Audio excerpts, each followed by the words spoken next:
세상 그 어느 곳에서도 들어볼 수 없는 정말 가슴이 읽기만 해도 정말 뜨거워지는 그런 귀한 말씀이 아닐 수 없습니다.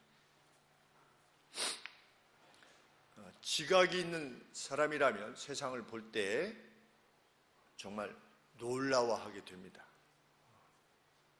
무엇보다도 세상의 조화로움에 의해서 놀라게 됩니다. 하나님께서는 두 광명을 하늘에 두셔서 낮과 밤을 주관하게 하시고 일, 월, 년을 결정하게 하시고 시즌을 결정하게 하신 것, 그 조화로움이 이루 말할 수 없습니다.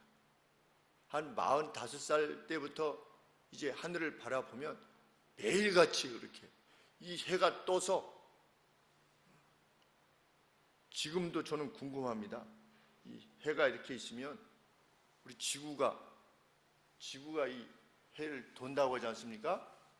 그런데 이 같은 루트를 이렇게 도는 거냐, 아니면 이렇게 도는 거냐, 어떻게 돌지 않습니까? 이렇게 도는데 이 궤적이 늘 같은 것인지, 중간에 무슨 자기 부상 열차처럼 무슨 GTX처럼 이렇게 루트를 만들어 가지고 그리 따라서 가는 것도 아닌데, 뭐 줄도 달아놓은 것도 아니고, 그런데 이렇게 도는 겁니다.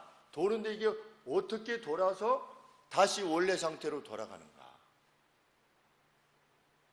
기묘한 일이 아닐 수 없습니다. 달도 뭐 뒤편을 우리가 볼 수 없다고 하지 않습니까? 달 이렇게 도는 거겠죠. 이렇게 이쪽으로. 그것도 정말 신기하고. 그런데 해와 달 두 광명으로 인해서 이 지구 어떤 시스템이, 지구라고 하는 시스템이 조화롭게 되어서 생명이 끊기지 않고 살아가게 된다는 거예요. 만약에 달이 없었다, 그럼 바닷물이 썩는다고 하지 않습니까?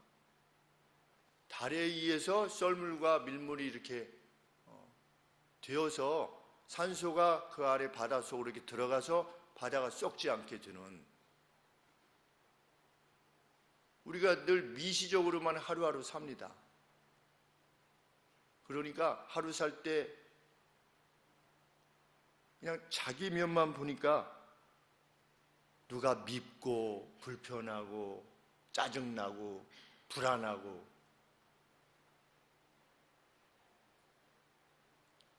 제가 전에도 말씀드렸지만 이마트 안에 그 대게, 랍스터 이런 놈들을 다 이렇게 묶어놓지 않았습니까? 왜냐하면 이게 안 묶어놓으면 그 안에서도 지금 잡혀 먹혀야 되는데, 수조에다가 이렇게 2m 수조에 넣어서 이거 주세요 그러면 그냥 삶아 주는 건데, 그 안에서 이거 풀어놓으면 어떻게 하는 겁니까? 그냥 이렇게 그 수조 안에서 이거 대게들이 이래가지고 이걸 묶어 놓는 거죠. 그 어부가 이렇게 개들, 꽃게 같은 거 이렇게 올라오면 제일 먼저 하는 일이 집게를 가지고 꽃게 이거를 앞에 이렇게 무는 한쪽을 이렇게 자릅니다. 왜냐하면 난리가 아니라는 거죠. 이렇게 배 선창에 이렇게 넣어놓으면 지네들끼리 막 물고 막 이래가지고 다 잘려주고 막 이러니까 이거를 이렇게 잘라놓는 겁니다. 근데 제가 그런 것들을 보면서 인간이 뭐 정말 그러다, 인간이 그냥 미시적인 차원에 있어서 자기를 불안하게 하는, 자기의 미래를 불안하게 여기는 그 어떤 것 때문에 어떻게 하는 겁니까? 그냥 막 싸우는 겁니다. 저쪽 예배당에 있을 때는 그 앞에 그 소나무 있었던 약간 동산 같은 거 있지 않았습니까? 정원도 아니고 여간에 이렇게 좀 약간 둔덕 같은 데 보면 거기도 개미들이 사는데, 개미들이 살다가 이렇게 위에서 지켜보면 개미들이 지나가다가 개미끼리 서로 만나요. 그러면 더듬이로 서로 이렇게 하다가 그냥 붙잡고 막 뒹굴어 이렇게 싸우느라고. 그래서 제가 너희들도 참 한심하다. 우리 인간만큼이나 한심하다. 그 막 서로 죽이겠다고 막 싸우는 거예요. 이게 우리 편 아니라는 거예요, 이게. 지금 니네는. 그런데 하나님이 위에서 이렇게 세상을, 우리 이 지구를 보실 때 우리 인간들이 무슨 핵으로 누구를 위협하고, 누가 뭐 좋은 자리 가고 뭐 복수를 하고 이런 면면들을 보실 때 얼마나 안타까우시겠는가 이런 생각을 하게 됩니다. 우주인이 한 마리 누가 요 전에 한 3, 4일 전에 우주에 갔다 왔던 우주인이 그 젊은이에게 젊은이 세상은 그렇게 크지 않아. 우주에 가보니까 지구라는 이것조차도 우주에서 지구를 바라보니까 별거 아니라는 거죠. 이 별거 아닌 것 안에 있는 그 인간이 그러니까 거시적인 차원에서 우리 세계를 보고 거시적인 차원에서 우리의 인생이라고 하는 70년, 80년의 그 길이를 조금만 여기서 이렇게 볼 수 있다면 우리는 달리 살 것인데 마귀는 자꾸만 우리가 이 거시적인 세계를 보지 못하게 하는 겁니다. 우리는 여기서 살다가 다음 세상으로 갈 것이라는 것을 못 보게 하는 겁니다. 자꾸만. 그리고 우리의 눈이 대한민국을 못 벗어나게 하는 겁니다. 우리의 눈을 좌와 우 외에는 못 보게 하는 겁니다. 더 가까이는 내가 먹고 살 것만 보이게 하는 겁니다.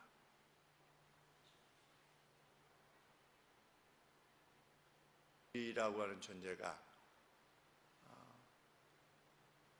무엇을 걱정하고 슬퍼하고 분노하고 이런 것이 정말 얼마나 가치 없는 것인가를 인식하게 될 것입니다.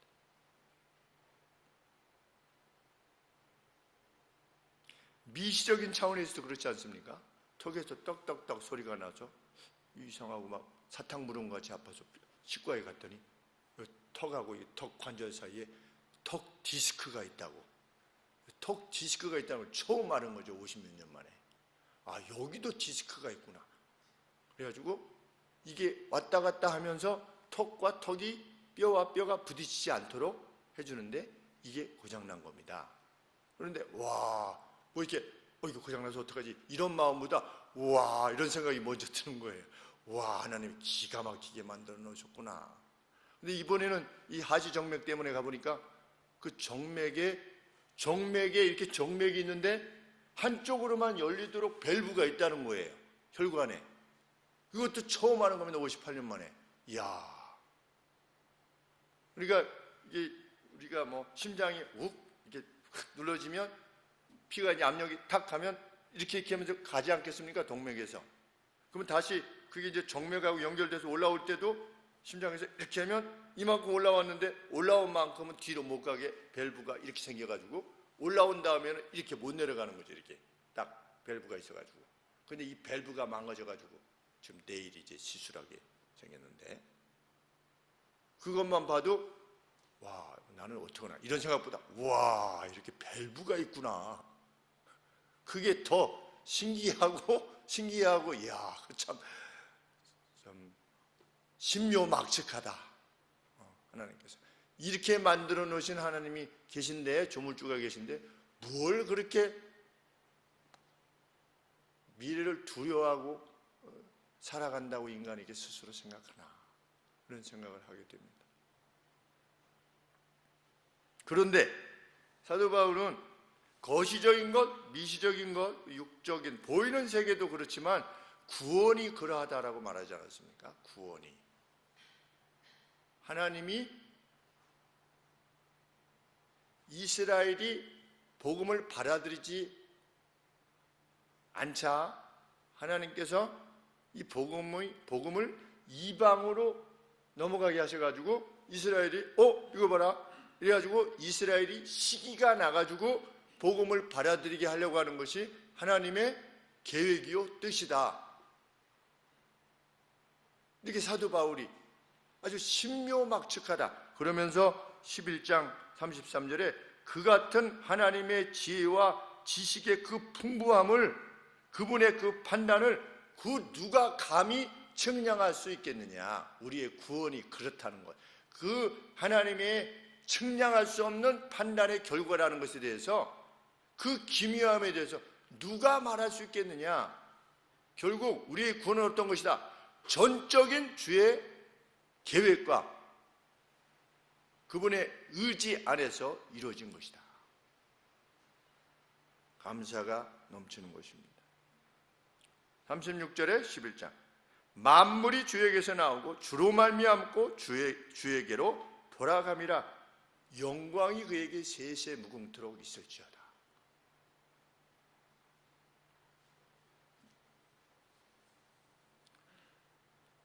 이렇게 구원이 하나님의 전적인 지혜와 판단에 의해서 이루어졌음을 밝힌 다음에 바울이 로마 성도들에게 권하는 말은 무엇입니까? 그러니 구원은 전적인 하나님의 은혜니 너무 작은 죄들을 짓고 나서 죄책감에 사로잡히지 말아라. 인간은 연약하다. 그래서 하나님이 예수 그리스도를 보내셔서 우리들을 구원해 주셨으니 그 작은 죄들에 대해서 구원이 취소되지 않을 것이니 두려워하지 말고 세상을 살아라. 이렇게 말했습니까? 바울이 그렇게 말하지 않았습니다. 구원이 전적으로 하나님의 은혜로 말미암는 것이니 너무 사소한 죄에 의해서 구원이 취소될까 봐 두려워하지 마시오. 이렇게 하지 않았습니다.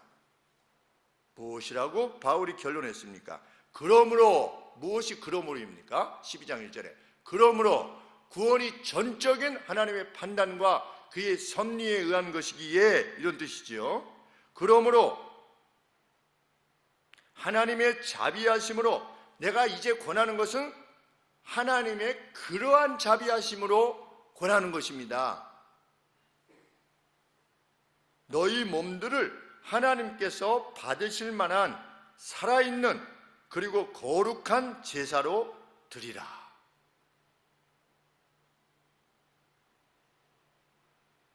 논리적 전개는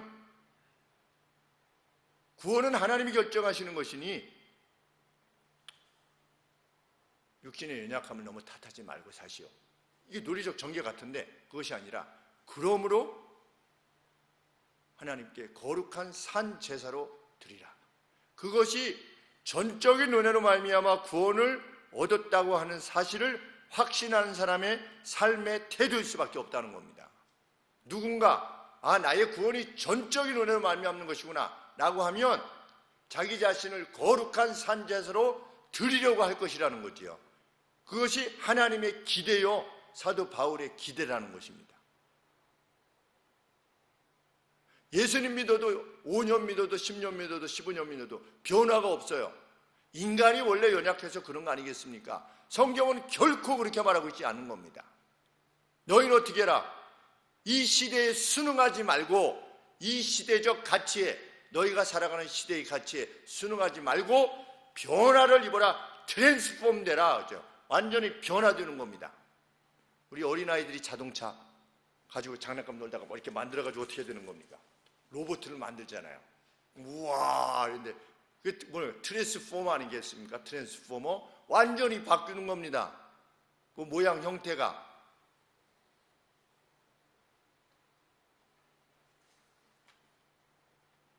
내가 하나님의 모든 자비하심으로, 이것이 어떤 규정으로서가 아니라 이렇게 살아야지 구원을 얻게 한다, 그런 어떤 규정으로서가 아니라 하나님의, 우리를 구원하신 그 하나님의 그 자비하심으로 너희를 권하노니 너희 몸을 하나님이 기뻐하시는 거룩한 산 제사로 드리라.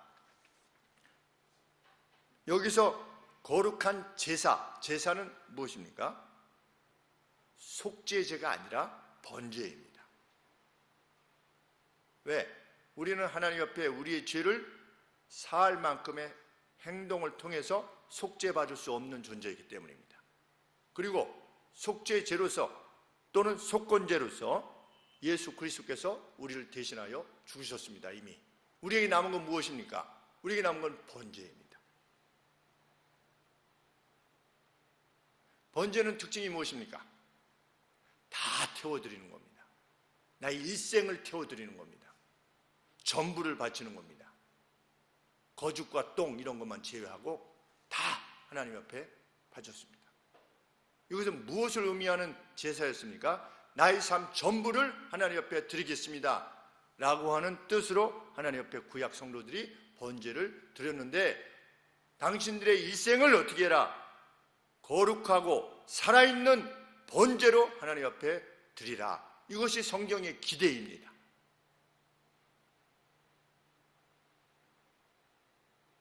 그 번제는 살아있는 것만 드렸습니다.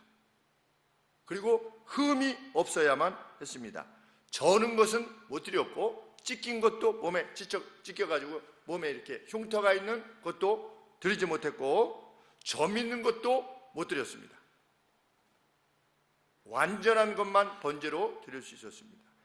그렇게 자기 자신을 하나님 앞에 완전한 존재로 드리기로 일생을 드려라.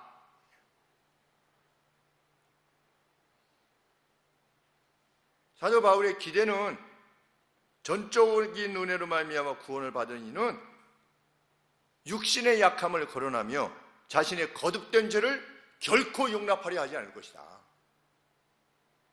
그럴 수도 있지 뭐, 인간이. 결코 그런 자신을 용납하지 않을 것이다. 혹 넘어졌어도 다시금 일어나서 하나님이 원하시는 방향으로 향해서 걸어갈 것이다. 기어라도 갈 것이다. 이렇게 기대한 것입니다. 그것이 하나님께서 우리를 왕같은 제사장이라고 하신 이유입니다.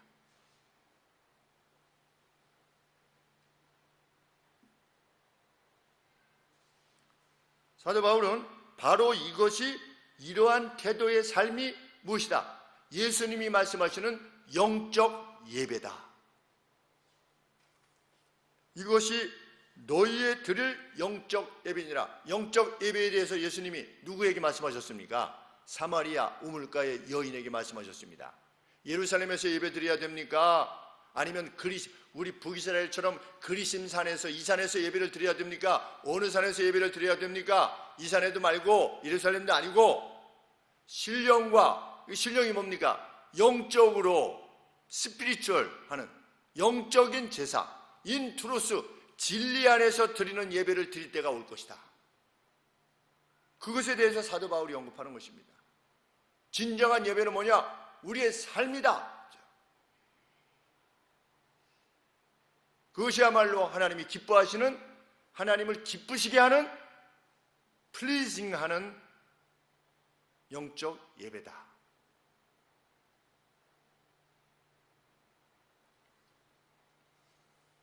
바울은 이 영적 예배란 어떤 것이다? 2절 말씀에 이 세대에 순응하지 않는, 이 세대가 하는 대로 하지 않고, 이 세대의 여론을 따르지 않는, 시대적 가치를 따르지 않는, 상황 윤리를 따르지 않는, 본받지 말고 마음의 새로움을 통해서 변화를 받아서, 어느 정도로 변화를 받는 것이냐? 하나님의 선하시고 기뻐하시고 온전하신 의지가 하나님의 의지인데, 하나님의 의지가 얼마나 선한 것이며 기뻐하실 만한 것이며 온전한 것인가를 여기 분별하도록 하라고 그랬는데, 여기서 뭐냐면 프루브라고 되어 있어요. 입증하리만큼 우리의 삶의 내용을 통해서 우리 하나님의 뜻이, 우리의 주인이신 하나님의 뜻이 얼마나 선하고 온전한 것인가를 입증할 수 있으리만큼의 삶을 이루는 그러한 변화를 추구하라는 겁니다. 얼마나 어려운 일이겠습니까? 실은 나의 삶을 통해서 그 어떤 사람, 예수님을 믿지 않는 사람이 하나님에 대해서 알게 되는 겁니다. 아, 저 사람을 보니 저 사람이 섬기는 그 신의 뜻은 선하고 아름답고 완전한 것이구나 라고 깨닫게 되는, 그것을 입증할 수 있으리만큼 심령의 변화를 받으라는 거죠. 심령에.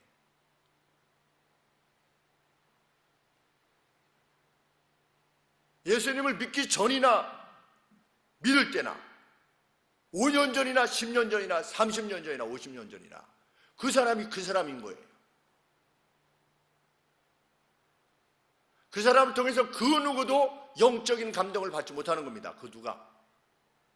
그 사람이 교회 다닌다고 하는 사실이 자기 자신에게 아무런 감동도 주지 못하고 그 어떤 다름도 인식하지 못하고 그런 사람이 아니라 세상이 우리의 삶의 내용을 보고 아, 저가 믿는 신은 다른 분이구나. 이렇게 인식할 수 있도록 하라. 그것이 은혜 받은 자의 삶의 태도가 아니겠느냐. 우리는 우리 자신의 변화에 대해서 얼마나 기대하고 믿는지 모르겠습니다. 우리 예수님 믿는 사람들이. 나는 예수님 안에서 변하고 싶고 나는 예수님 안에서 성장하고 싶고 나는 성장할 수 있다라고 과연 우리 예수님을 믿는 성도들은 얼마나 자기 자신에 대해서 예수 믿는 사람으로서의 자기 자신에 대해서 그렇게 확신하고 있는지. 나는 그냥 내버려 두세요. 내 모습 그대로 그냥 살다가 가게. 이렇게 살고 있는 것인지. 성경은 결코 그렇게 말하고 있지 않습니다.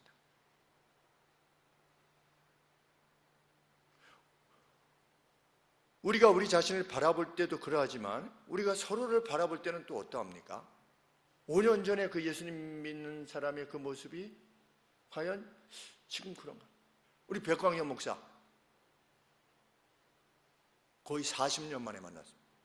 40년 만에, 40여 년 만에 만났는데 화곡 초등학교, 중학교 동창인데 만났는데 그때도 얼굴이 해맑고 이렇게 근데 아주 명랑했죠. 아주 명랑했습니다. 명랑한 것이 이제 기억이 나는데 목사님이 됐대요. 그래서 만나서 기뻐서 이제 한번 만나야 되겠다 이렇게 했는데 혈액암 4기가 되어서나 만날 수 있게 되었습니다. 그런데 만났는데 목사인 거예요. 목사. 진짜 목사. 그 말하는 내용과 눈빛과 하나님에 대한 어떤 그것이 진짜 목사인 겁니다. 친구가 어렸을 때 명랑하고 모르겠습니다. 친구도 김 목사를 보면서 그렇게 느꼈으면 좋겠는데 뭐 느꼈는지 안 느꼈는지 모릅니다. 그런데 여하간에 저는 느꼈습니다. 그 백 목사한테서. 30여 년 동안 이 친구가 이렇게 하나님의 사람으로 이렇게 변화됐구나. 멋있었습니다. 그렇지. 복음의 능력은 이것이 아니겠는가.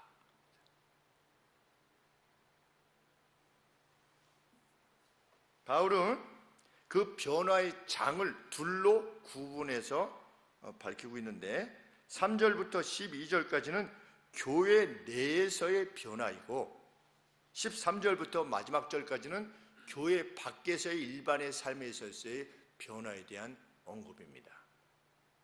그래서 교회 내의 관계에 있어서 사도 바울이 먼저 권하는 것이 무엇입니까? 생각할 그 이상으로 자신을 높게 평가하지 않는 것. 교회 내에서. 나는 저 세리와 같지 아니함을 감사하나이다. 이런 사람일 수 없다는 겁니다. 진짜 전적인 은혜를 입은 사람은 어떤 사람을 가소롭게 여기는 어떤 사람을 평가할 때 수준 이하라고 여기는 이러한 식의 평가를 결코 내릴 수 없는 사람이라는 겁니다. 왜? 자신의 구원이 무엇에 이루어지는 것입니까? 깊도다라고 했던 측량할 수 없는 하나님의 그 섭리, 그 지혜, 판단으로 이루어진 것임을 확신하는 사람이 어떻게 감히 교회 내의 어떤 그 다른 사람한테 아주 믿음의 수준이 이렇게 할 수 없다는 겁니다. 예수님은 그것에 1만 달란트 빚졌다가 탕감 마렸다라고 하는 표현을 쓰셨고 돌아온 탕자의 비유를 들어서 또 말씀하신 바 있습니다. 우리 성도는 하나님께서 각각에게 믿음의 분량을 허락해 주셨다라고 믿는 것입니다. 교회 내 성도들에 대해 평가가. 그래서 각각이 하나님께서 주신 은사를 따라 열심히 성실하게 행하고 있다라고 바라봐 주는 것이 그것이 번제의 삶이랍니다. 그것이 하나님이 기뻐하시는 영적 예배랍니다. 당시에 그 은사는 예언이기도 했고 섬기는 일, 가르치는 일, 권하는 일, 구제하는 일, 리드하는 일, 쾌활함으로 자비를 보이는 일, 구제하는 일, 이런 일들이었는데 인간은 어떻습니까? 교회 내에서도 우열을 논하려고 하기 때문에 그렇습니다. 그래서 눈을 높이 뜨는 겁니다. 눈을 치켜 뜨는 거죠. 참 가소롭게 우리 교회 온 지 뭐 3년밖에 안 돼가지고 이런 태도.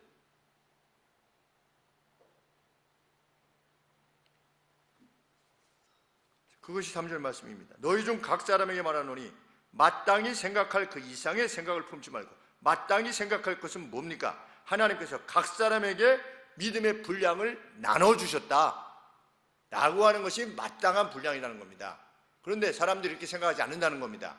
내 믿음은 저 사람보다 낫다라고, 내 판단은 저 사람의 판단보다 낫다라고 생각한다는 겁니다.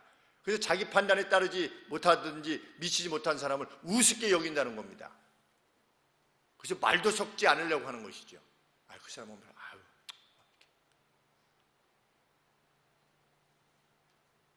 너희는 세상은 그렇게 한다는 겁니다. 너희는 이 세상에 순응하지 말고 세상은 그렇게 합니다. 역할을 많이 한 사람이 높임받는 것이 세상입니다. 그런데 교회는 그렇지 않다.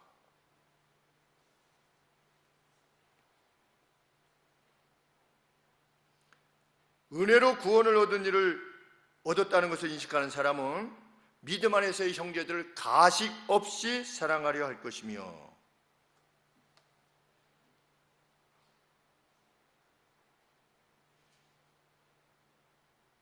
가식 없이 어디 있습니까?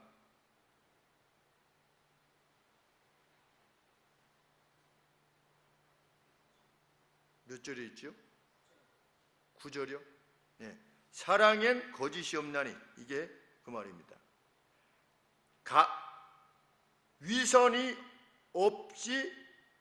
위선이 없는 사랑이 되도록 해라. 그러면 이 말씀을 들으면 어떻습니까? 어떤 식으로 또 이것을 이해하려고 합니까? 사랑하지 않으면 사랑한다라고 하지 않아야 돼, 이런 겁니다. 내가 사랑하지도 않으면서 막 사랑하는 척하면 그게 가식이야, 지금 이런 뜻입니까? 사랑을 하라는 겁니다. 사랑을 하는데 그 사랑이 가식이 아닌 사랑됨을 위해서 분투하라는 겁니다. 그런데 사람들은 내가 사랑하지 않는데 사랑한다고 말할 수 없어, 그건 가식이잖아. 왜? 성경에 가식이 없는 사랑이 되도록 하라고 했으니까 나는 사랑도 안 했는데 가식할 수 없어. 정말 성경을 왜곡시키는 자들입니다.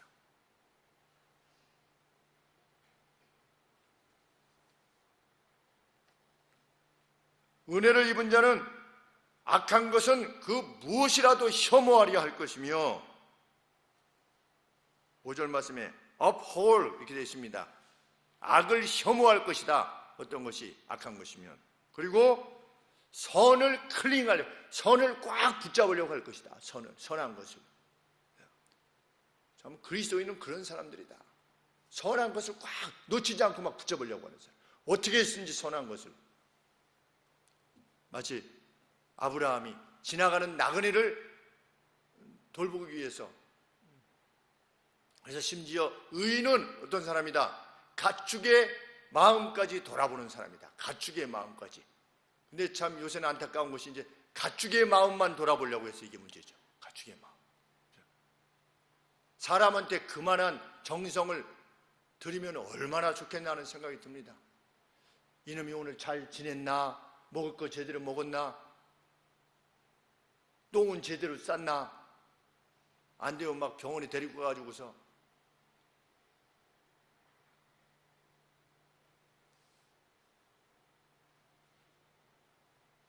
10절 말씀에 그는 형제적 사랑, 형제로서의 사랑 안에 헌신할 것이며 영에 있어서 서로에게 먼저 돌리려 할 것이며 그러한 부지런함에 있어서 결코 뒤떨어지지 않으려 할 것이다. 열심을 낸다는 차원이 아니라 형제를 높이고 먼저 헌신하는 일에 결코 남보다 뒤떨어지지 않으려고 할 것이라는 겁니다. 하나님의 사람은 그래서 우리를 구원해 내신 것입니다. 하나님을 섬기는 자신의 영혼이 늘 뜨겁기를 소원할 것입니다. 내 마음이 왜 이렇게 뜨겁지가 않지? 그냥 뭐 그럴 수도 있지 뭐 이렇게 하지 않고 폴번트라고 표현을 썼는데 우리가 불길이 막 올라오면 그 폴번트라고 하는 표현을 씁니다. 막 불이 막 타오를 때 그 뜨거움으로 자신의 영혼을 삼으려고 할 것이다.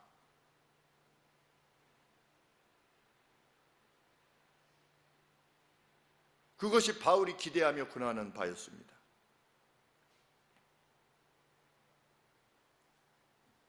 12절 말씀에 요셉처럼 감옥에서의 요셉처럼 소망 안에서 즐거워하며 소망이라는 것은 무엇이라고 했습니까? 인내라고 하는 것은 소망의 자리에 서는 것이다. 소망 안에서 즐거워하며 현실적인 눈에 보이는 것은 절망이에요. 근데 하나님 안에서의 소망 안에 즐거워하며 그리스도에는 이 즐거움이 있어야 되는 겁니다. 즐거움이 그 얼굴에. 그래서 예수님이 잘 믿는 사람 얼굴에 뭐가 나타나 있습니까? 그 즐거움이 표현되어져 있는 겁니다. 우리가 사람을 만났을 때 저 사람이 즐거움이 있는가 없는가 모릅니까? 즐거움은 있는데 얼굴에 표현이 안 되는 사람이 있습니까? 불가능합니다. 그 사람이 평소에 감사하고 즐거워하는 사람은 얼굴에 그냥 나타나 있어요. 내 얼굴은 가만히 있으면 무서워요. 이런 사람이 없어요.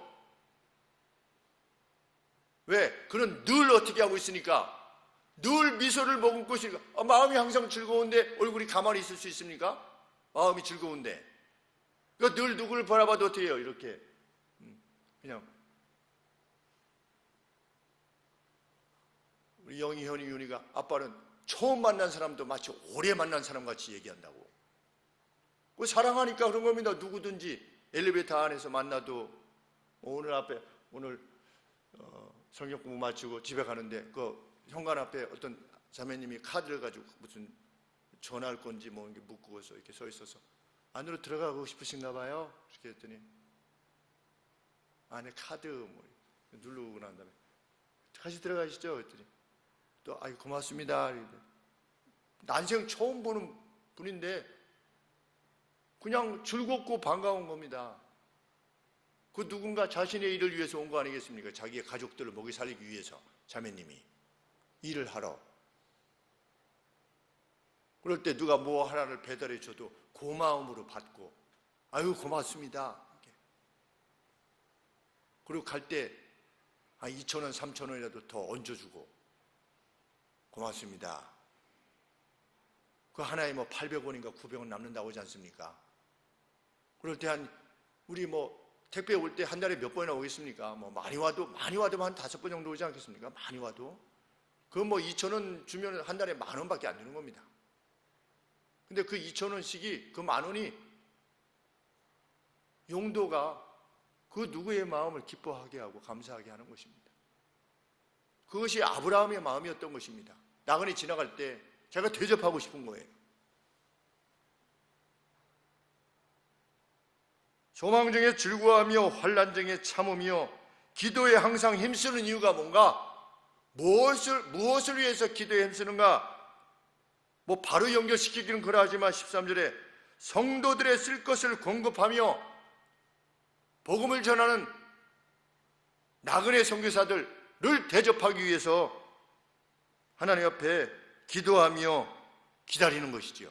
환난 중에 참으며 그냥 견뎌 이것이 아니라 왜 하나님 저를 환난 가운데 건져 주십시오. 생업에 하나님 축복해 주십시오. 왜? 너는 뭐 때문에 구하느냐? 뭐 때문에? 저는 하나님이 잘 되게 하시면 이 일을 하려고 합니다. 하나님, 저는 남 대접하고 싶습니다. 환난 가운데 있는 성도들을 돕고 싶습니다. 성도들의 쓸 것을 공급하고 싶습니다. 하나님, 제게 주셔야만 됩니다. 남의 것 구할 때는 좀 멋쩍잖아요. 내 것 구할 때는. 그렇지만 남의 것을 위해서 구할 때는 용기가 나는 겁니다. 나 먹고 살겠다고 하나님 앞에 구하는 거 아니지 않습니까? 이렇게 구하니까 우리가 하나님 앞에 용기가 생기지요. 하나님이 영광 받으시기 위해서 달라고 그러는 건데 왜 안 주시는 겁니까? 빨리 주십시오. 이렇게 구하는 거죠. 정말.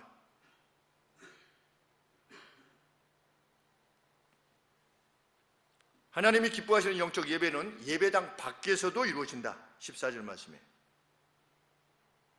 그것은 우리들의 일상의 삶에서의 변화죠. 그건 뭐냐?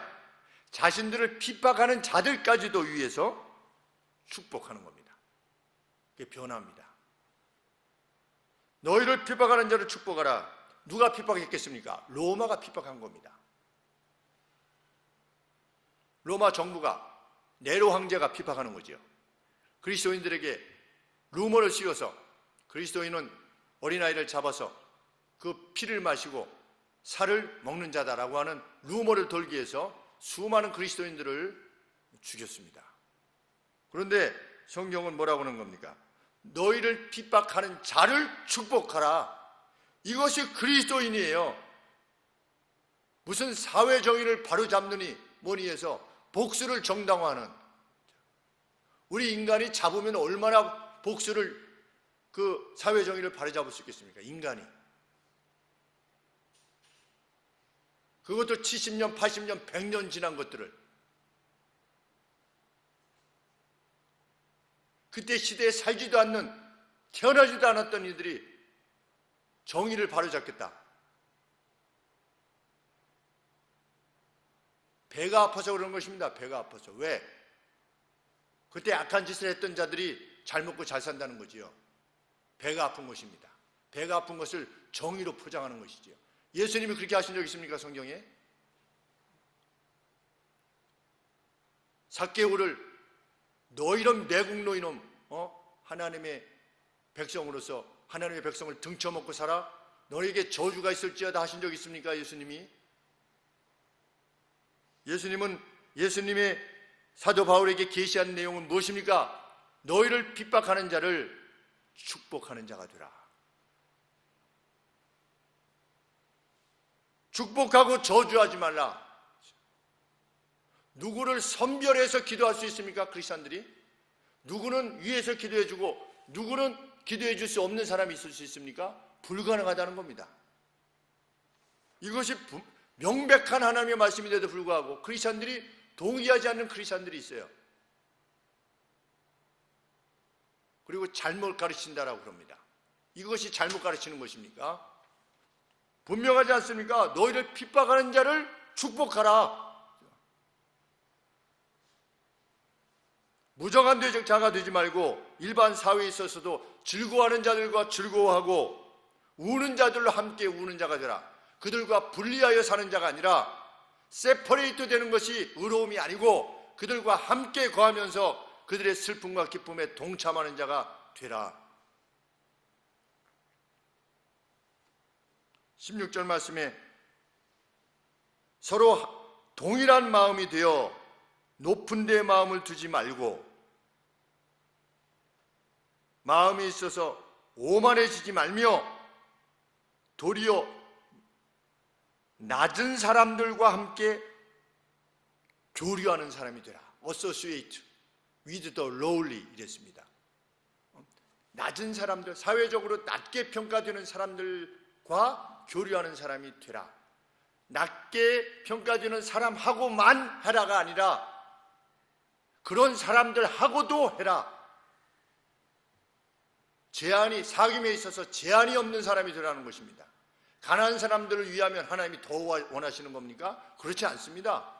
우리 주님은 오셔서 니고데모, 나다나엘, 그때 당시 최고의 권력자들, 아리마대 요셉 부자 와도 교제를 하셨고 그들을 제자로 삼으셨습니다. 그리고 삭개오도 제자로 삼으셨습니다. 예수님은 부자와 가난한 자를 편가르지 않으셨습니다. 기득권, 비지배권 이렇게 가르치지 않으셨습니다. 모든 영혼이 주님에게는 불쌍한 영혼이었습니다. 우리는 그러한 시선으로 우리의 마음을 변화시켜야 된다. 너희는 이 시대를 본받지 말고 순응하지 말고 17절 아무에게도 악을 악으로 돌려주지 말고 모든 사람이 보기에 옳은 것을 도모하라. 이쪽 편이든 저쪽 편이든 그 누가 봐도 그것이 옳은 거예요. 그런 것을 도모해라. 다윗에게 하나님께서 사울의 생명을 위임하셨어요. 굴속에서 엔게디 굴속에서 위임하셨지요. 죽여도 되고 죽이지 않아도 됐습니다. 우리 사무엘상에서 배우지 않았습니까? 어제 전에 하나님께서 계시하시기를 사울의 생명을 당신에게 위임하신다고 하더니 바로 이때군요. 그러니까 사울을 죽여도 정당방위인 겁니다. 하나님께서 그 생명을 위임하셨어요. 그래서 어떻게 했습니까? 당신의 왕권이 사실은 내 것이오라고 해서 사울의 왕의 옷을 잘랐지요. 당대의 관례처럼. 전쟁에서 승리하면 이긴 왕이 패배한 왕의 옷을 잘라서 네 목숨은 내 거다 라고 하는 것을 표현했던 것처럼 사울의 옷을 잘랐는데 어떻게 하려고 했던 겁니까? 죽이려고 했던 겁니다. 순간. 그러다 어떻게 된 겁니까? 마음의 찔림을 받은 겁니다. 후회한 겁니다. 내가 이런 생각을 가졌던 것조차도 온당치 못하구나. 그래서 어떻게 한 겁니까? 사울을 살려주고 그 이야기를 믿지 않는 사람들한테 하는 겁니다. 다윗이라는 인물은 돌멩이 가지고 골리앗 때려잡은 사람이 아니고요. 다윗은 이러이러한 인물이기 때문에 하나님이 사랑하십니다. 그러면 그걸 들은 사람이 그럴 수도 있지 이런 사람이 없어요. 와, 그랬어요. 사람들의 눈에 믿는 사람이든 믿지 않는 사람이든 그 누구라도 그것이 옳다라고 인정하는 것을 행하는 사람이 되라. 이게 뭡니까? 사랑입니다. 그래서 어떻게 하는 겁니까? 18절 말씀에 그것이 내 손에 있거든 네가 할 수 있는 일이거든 네 영역에 있거든 너에게 맡겨진 일이거든 너희로서는 모든 사람과 함께 평화하기만 해라. 무슨 정의를 바로잡는 이러지 말고 우리가 정의를 어떻게 바로잡아요? 우리가 아무런 권세도 없는데 그냥 성질만 낼 뿐이지. 누굴 미워하고 냉소적이고 누굴 볼 때 우리 눈빛이 아주 악해지고 TV에 누가 나오면 막 이렇게. 하나님이 결코 원하시는 것이 아니다. 전적인 은혜로 구원받은 사람은 그런 사람이 아니다.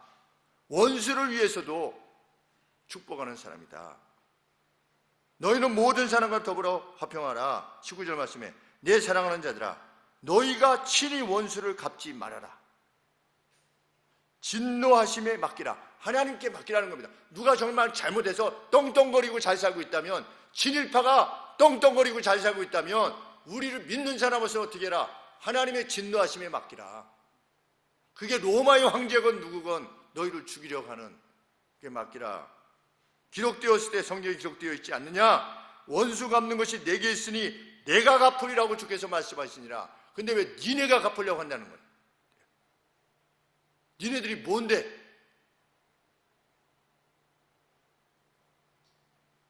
너희로서는 어떻게 해라? 20절에 내 원수가 줄이거든 먹이고 목마르거든 마시우라. 그렇게 해서 마치 숯불을 머리 위에 쌓아두는 것이 되도록 해라. 그래서 그 사랑으로 말미암아 너희의 그 선함으로 말미암아 상대가 견딜 수 없는 마음이 되어서 회개하여서 하나님을 알게 되는 그러한 역사를 이루는 이들이 되라. 그것이 우리들에게 권하는 우리 믿음의 사람에게 권하는 하나님의 명령이요 간곡한 권함인 것입니다. 악에게 지지 말고, 그럼 악에게 어떻게 지는 겁니까? 악을 악으로 갚는 게 지는 겁니다. 너 나한테 이랬어? 한번 당해봐. 너 이렇게 해서 이렇게 해가지고 네가 잘 먹고 잘 살잖아. 한번 당해봐. 내게 권력이 주어졌어. 한번 당해봐. 악에게 지지 말고 선으로 악을 이기는 자가 되라. 말은 멋있어요. 선으로 악을 이기라. 얼마나 많은 시간이 기다려집니까? 5년, 10년을 기다려야 되고 상대의 변화를 위해서 10년, 20년을 기다려야 될 때가 있는 것입니다. 그간의 모든 에너지, 정열, 이것이 무의미하게 보일 만큼 상대가 변하지 않는 거지요. 그럼에도 계속 행하는 겁니다. 선으로 악을 이기리라. 이길 수 있다는 거지요. 안 하는 겁니다, 크리스찬들이 오늘.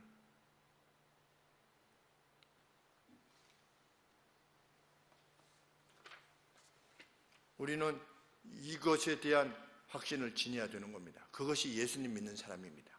그 사람이. 우리는 시시껄렁하게 어떤 우리의 마음이나 편하게 해주는 그러한 종교, 사람이 만든 종교를 따르는 이들이 아닙니다. 종교적 유희가 아닌 겁니다. 다른 종교에도 종교적 유희는 다 있습니다. 만나면 즐겁고 같이 밥 먹으면 행복하고 자기 마음, 자기 아픈 마음 이해해주고 들어주고 하는 사람 다 행복하게 하는 것 같습니다. 그러나 그들에게는 뭐가 없습니까? 손으로 악을 이기려 함이 없는 것입니다. 왜? 그런 신을 믿지 않기 때문입니다. 단지 종교적 유의이기 때문에. 우리 크리스찬들도 만약에 그렇다면 우리도 종교적 유의를 즐기는 것이만이 될 것입니다. 우리는 그것을 믿지 않습니다. 우리는 그 변화를 믿습니다. 그래서 날마다 성령께서 우리에게 은혜 주시기를 구하고 오늘 결단하기를 원하는 겁니다. 하나님, 저는 제가 그동안에 살아왔던 삶, 주님이 가르쳐주시는 명백한 가르침에 이 권한을 하나님께서 자비하심으로 우리에게 주시는 것으로 알아 그렇게 살고자 하겠습니다 라고 하는 새로운 다짐을 하는 우리들이 되기를 소원하는 것입니다. 기도하겠습니다. 하나님, 우리에게 뜨거운 마음을 주시옵소서.